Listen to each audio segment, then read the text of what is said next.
Hey, what's going on, guys? Welcome back to I guess, a D&D story telling? Yeah. Anyways, if you haven't seen my first episode, go check it out so that way you're not a little lost of what happened last time. But I guess we'll just jump straight in. So on the last episode, Ranzor, Wayrin, and Maheen were traveling in a caravan to Stormwind when something attacked them and caused them to black out and wake up in what seemed to be a ruined building. Searching around this area after breaking free of their little prison, they found a Dryad, and she told them that this area, this tree that protects the nature in this area is corrupted, and that they need to go stop the source, which is this wraith inside her tomb, inside this building. They need to go kill her, and once she's gone, the tree will turn back to power. So the group going in to find the tomb, the Dryad telling them where it's at, they stumbled across a man who was laying on a stone table with his stomach ripped open with some roots, black roots coming out of it, and Maheen took him back to the Dryad to heal him. They went inside the tomb where they found the tomb. Yeah. They went inside a room and found the tomb, that's what I meant to say.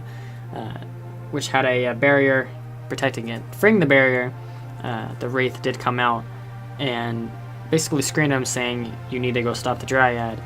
If you don't, the tree's going to be gone. The whole nature of this place will be ruined."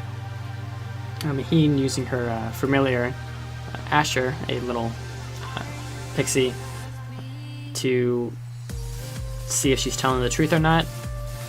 Turns out she was, so the group instantly turned around and went to go stop the Dryad. Going into the room where the Dryad was, they saw that the man that Maheen brought to the Dryad was currently dead. His life force was completely drained, and he was no longer living. The Dryad exclaimed that there was just little time before the tree is completely corrupted, and that she would not be stopped. And she did charm Ranzor to fight for her and protect her so that she could complete her ritual. Ranzor then attacking his allies and almost killing Raven, but they did manage to free him before anything serious happened, and they did manage to stop the Dryad in time. Doing so, the Dryad was dead. They looked around and they didn't really see anything, so they decided to leave where they seen the light coming from earlier when they were searching.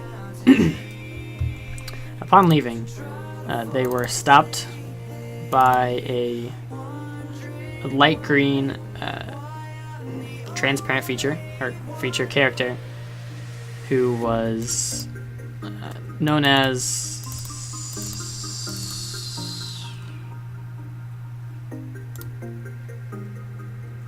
Queen Validor. I had to look up the name. But that was previously the Wraith who they found. She exclaimed that the Dryad sealed her away and altered her form, so when she was released, they would not think, or that when she was released, they would not instantly assume that the Dryad is the bad one. But she said she didn't have much to give, so she gave them a little crown of flowers and leaves before they left. Leaving the area, it was getting nighttime. They followed a dirt road leading through the forest. As they continued, they began to see lights and some nice music playing coming from deeper in the woods. Following the path, they eventually ended up at a little village called Goldshire.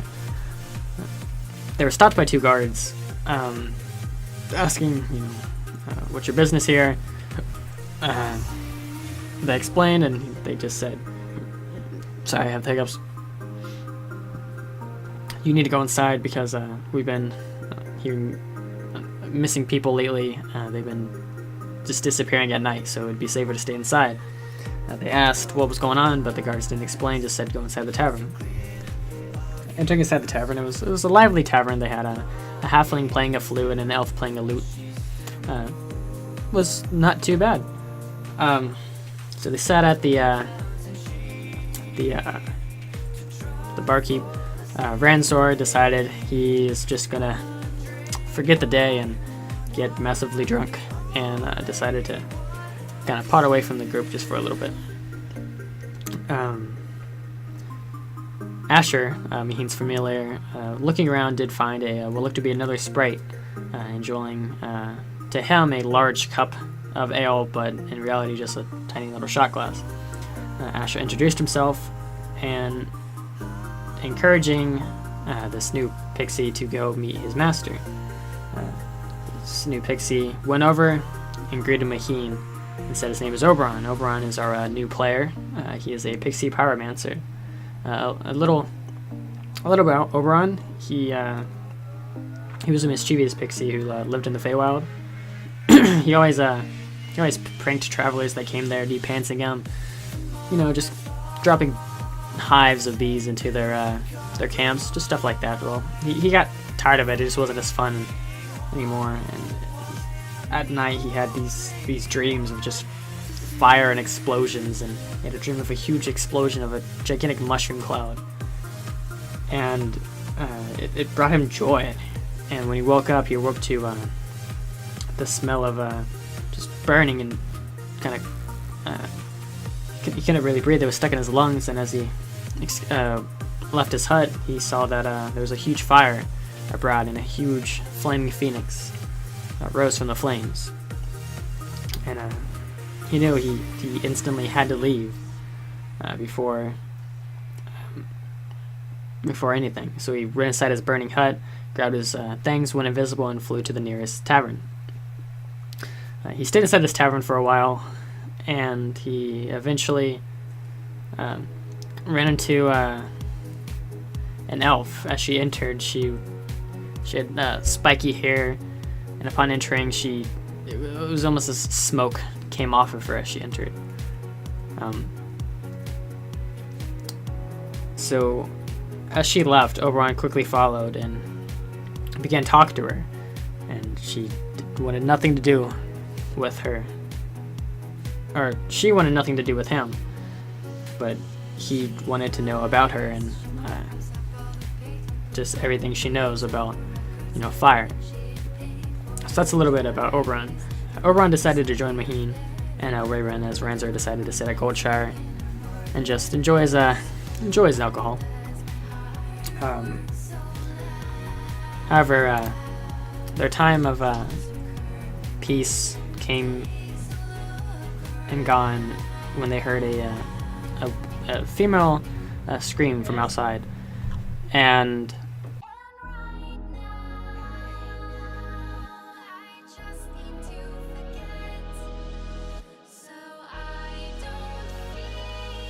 anyways, I seriously just need to get like a sign that says "Do not disturb."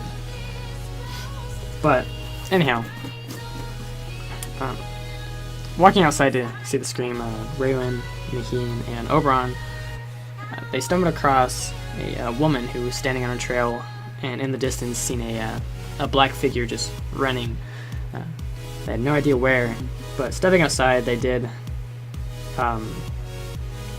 began to hear voices. Maheen heard her old best friend's voices who went, who disappeared. Warren heard his family's voices, and Oberon heard his master, the elf with the spiky hair. Maheen and Raven quickly, hi dog, quickly followed the voice and took off. Oberon knew something was up, that this wasn't right, and he followed his new tag-along adventurers. They eventually stumbled across a cornfield, running straight into the cornfield. Oberon following behind.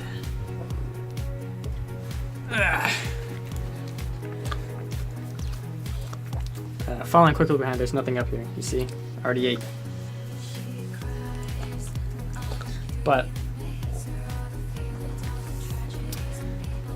there was nothing really in this cornfield. There was a barn and just a farmer's house. standing inside the middle of this cornfield, they did see a couple of scarecrows which began to move and began to grow mouths with sharp, almost like teeth, and their eyes glue with a bright red as these scarecrows began to attack. So they broke into battle with the scarecrows, and doing so, as the battle took place, they began to see out in the distance a huge swarm of birds heading towards their direction. So they instantly,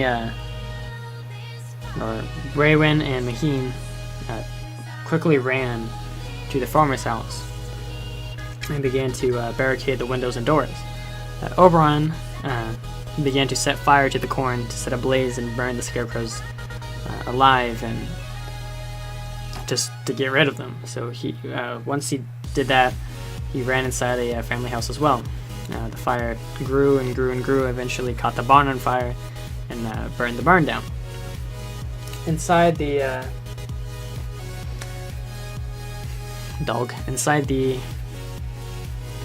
farmhouse, they stumbled across what looked to be a naked woman who, with...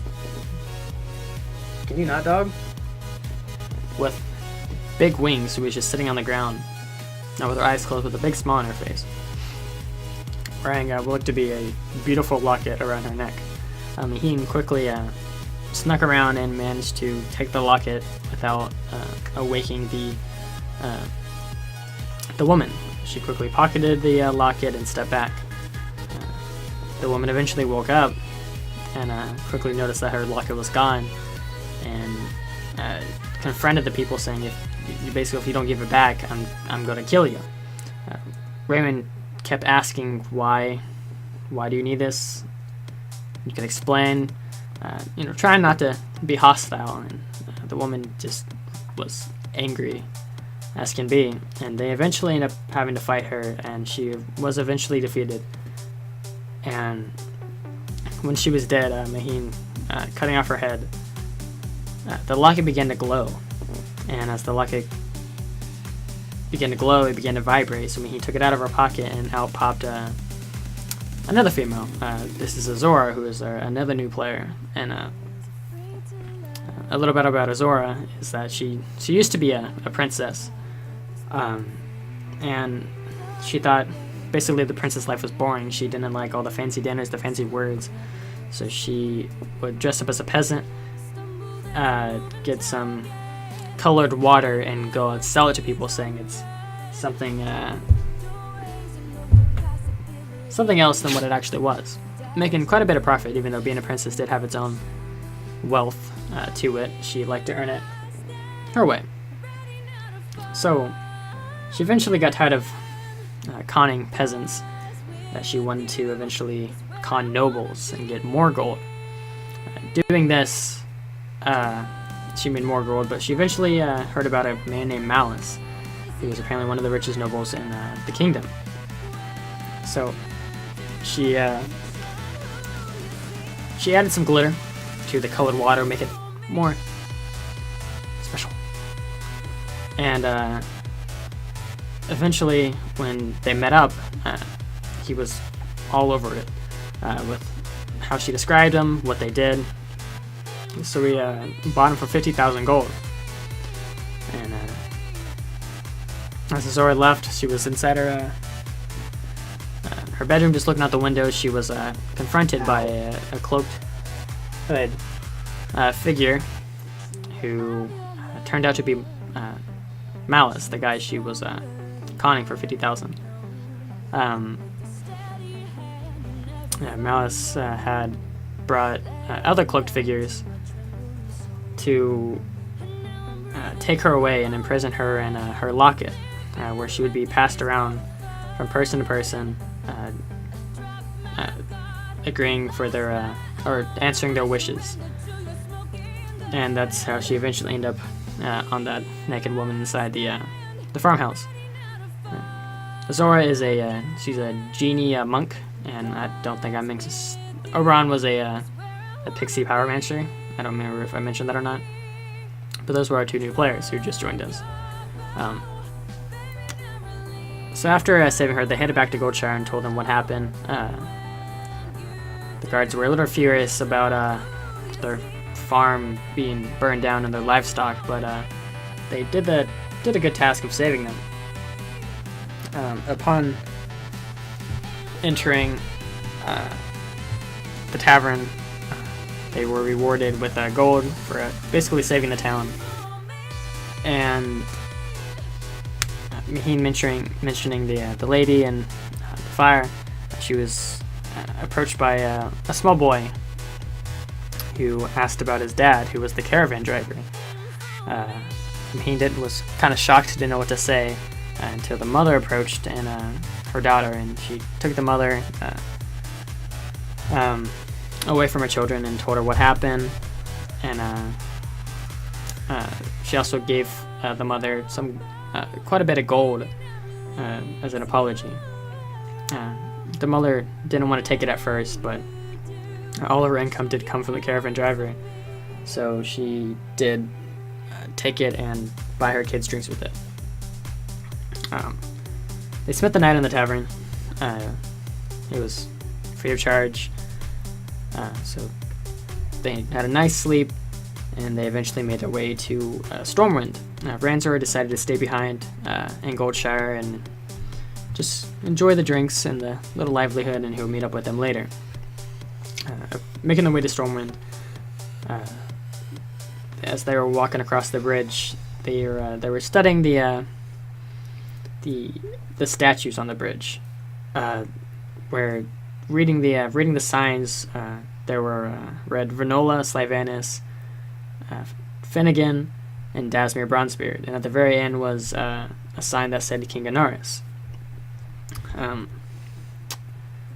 Upon entering, they were told that King Anaris would like to speak to them for helping save one of his towns,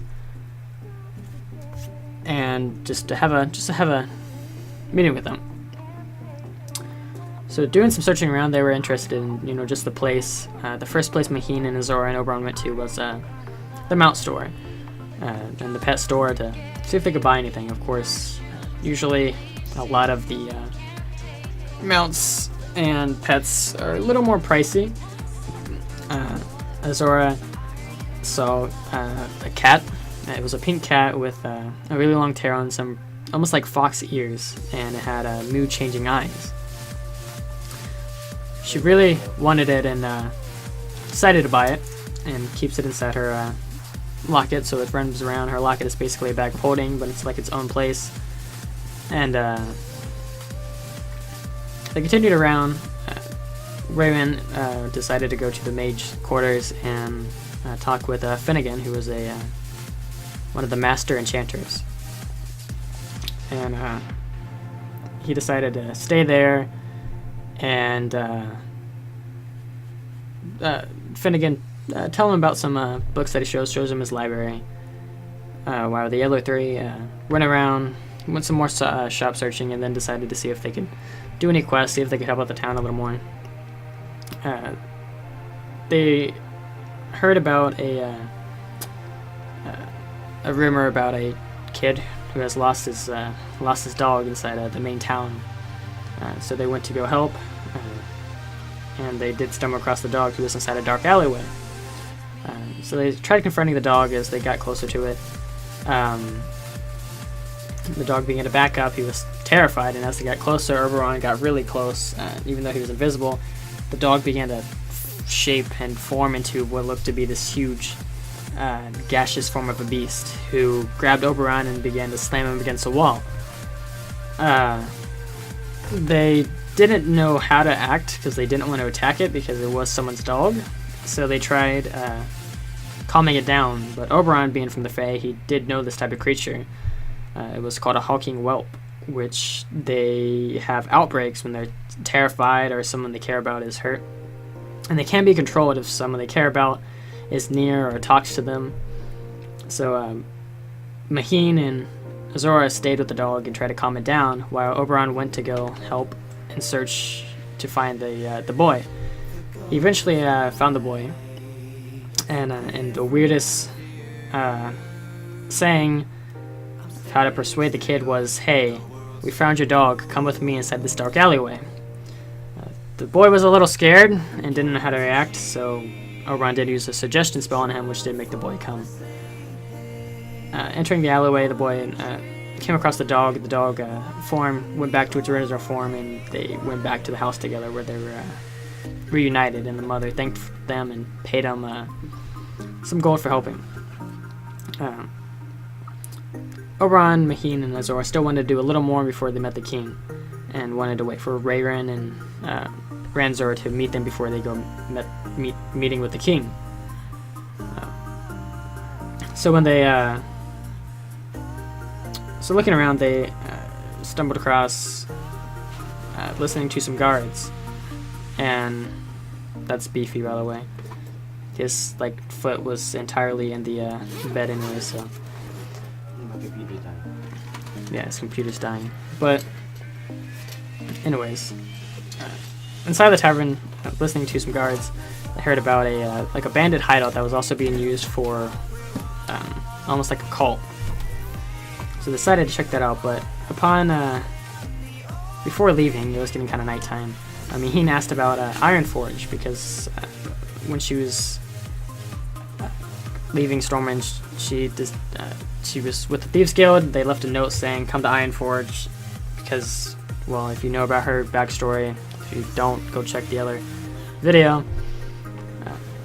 They were supposed to meet there. So asking about Ironforge, she got the attention of a hooded figure, and as he approached her, she quickly knew the figure as, I think Zoru was his name, and he was a member of the Thieves Guild with her, telling her that it's good to see you, but you shouldn't be here. I can't be here. I just came here for a drink real quick, and I'm going to leave, and we need to meet at Ironforge. He quickly left, saying, go there as quick as possible. We need to discuss things. And upon leaving, a guard was watching him really intensely.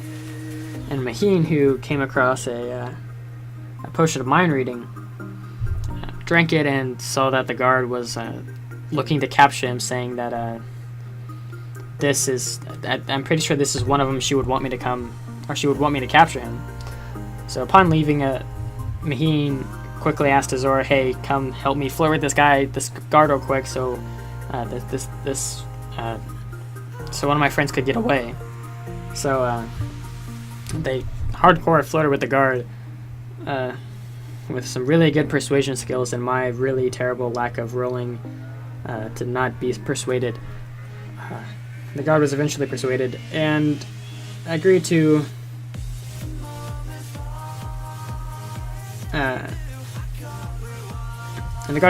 stay with him for a little bit. After a long time of flirting, they figured, okay, this was a knife time. The guy should have got away by now. And they released the guard, and the guard went back to his duties. They then decided the next day we could go to explore a little more of the town first, and then go and check out the hideout. They were entered into the Mage District, where the Mage District has this big tree. The tree is actually what's known for harnessing all the arcane and the elemental power inside of the main city. If you practice magic there or do your brewing or anything, it's to make it enhance. It's to help you a lot more, help you control it. This is where a lot of mages go to practice their spells, to help them control it, and it's where a lot of teachings are where to happen. It's also just a beautiful place, and they go there for dating, just sit around and lounge. But upon leaving Stormwind, they slowly made their way to down the Elwyn Forest, and eventually finding the bandit hideout, where they entered to figure out what is going on. And upon entering, they did stumble across a big open room with a nice little waterfall in it. And when they were looking around, they ended up stumbling into some noise, or making some noise, and when a couple bandits came out and tried to attack them, but they quickly got rid of them. Upon entering another room, there was a huge open ravine with a couple bridges over it. And as the three stood there, they realized, it might not be a bad idea to get our friends here before we go any further. So they stopped there, and that was actually the end of that was where we stopped. So on the next episode, hopefully Wayron and Ranzor will join the group in investigating this bandit cult hideout and see what's going on, see if they can put an end to it. And we'll see where that goes from here. They'll also meet the king. The king is waiting patiently. Just it's a king. He doesn't really care. But that's where this episode ends. So I mean, if you guys enjoyed, make sure to leave a like and subscribe, of course. Comment to see if you're enjoying this. I mean, I do like to know. I'm enjoying it. I like just storytelling, and I just love Dungeon Dragons. So thank you guys for watching. I already said that part. I will see you guys in the next episode. Bye bye.